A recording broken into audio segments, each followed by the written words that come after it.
तो वहीं सीएम योगी आदित्यनाथ आज आजमगढ़ के दौरे पर रहे, जहां उन्होंने दिनेश लाल यादव निरहुआ के समर्थन में एक जनसभा को संबोधित किया और इस दौरान उन्होंने कहा कि देश की जनता की जुबान पर एक ही नाम है, अब की बार मोदी सरकार। सभी राज्यों में जाने का अवसर प्राप्त हुआ और प्रत्येक नागरिक के मुंह पर, इस देश की प्रत्येक जनता की जुबान पर एक ही नाम है, एक ही नाम है। और भाइयों बहनों, हर एक जागरूक मतदाता की एक ही उम्मीद है और एक ही उत्साह देखने को मिलता है कि फिर एक बार मोदी सरकार, फिर एक बार मोदी सरकार। यानी हर व्यक्ति की एक चाहत है कि मोदी जी फिर से प्रधानमंत्री बने।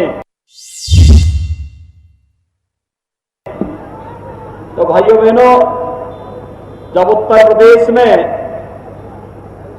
2014 में हम 80 में से 73 सीट जीते थे, इस बार लोगों ने पूछा कि क्या आपका लक्ष्य है, तो मैंने कहा 74 प्लस।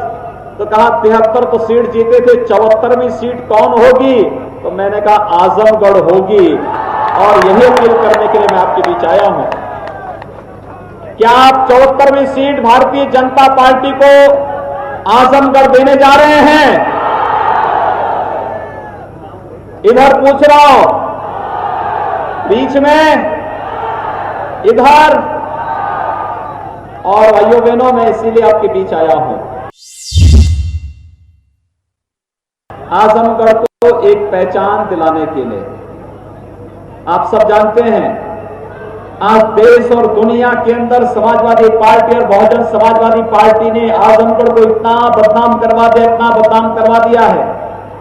आपने देखा होगा जब यहां बटाला हाउस का कांड हुआ था दिल्ली में, और तब मैं स्वयं आजमगढ़ आया था। आजमगढ़ में मुझ पे भी हमला हुआ था, लेकिन हमले की परवाह के बगैर आजमगढ़ के एक एक व्यक्ति के सम्मान और स्वाभिमान की रक्षा का जो कार्यक्रम हम लोगों ने उस समय चलाया था, आज आजमगढ़ की उसी पहचान को दिलाने के लिए हम लोग आए हैं।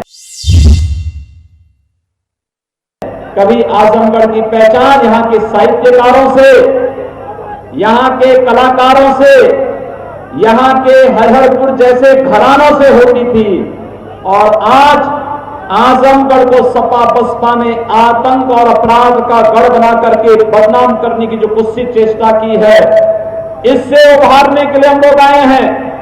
भाइयों बहनों, आजमगढ़ के सामने पहचान का संकट किस रूप में होता है? गरीबी में संघर्ष करते हुए अपनी एक मुकाम बनाई है और अपनी इस पहचान बना करके आज आजमगढ़ को भी एक नई पहचान दे सकते हैं, और इस पहचान को देकर के यहां के युवाओं के जीवन को उज्जवल राह दिखा सकते हैं। इसीलिए दिनेश लाल यादव निरहुआ को मैं आजमगढ़ में लेकर के आया हूं। भाइयों बहनों, इसीलिए लेकर के आया हूं।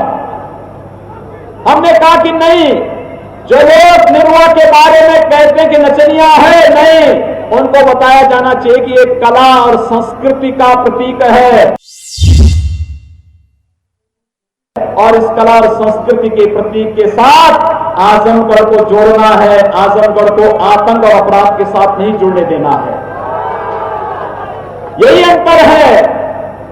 सपा बसपा के लोग अपराध के साथ अपनी प्रवृत्ति जोड़ते हैं, अपने डीएनए को जोड़ते हैं, अपना पहचान जोड़ने का प्रयास करते हैं, और इसलिए बटाला हाउस की घटना का समर्थन करते हैं।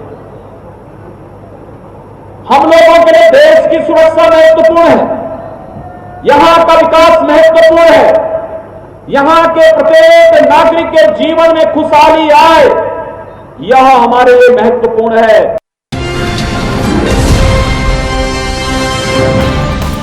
घंटी का बटन दबाइए और हिंदी खबर से जुड़ जाइए।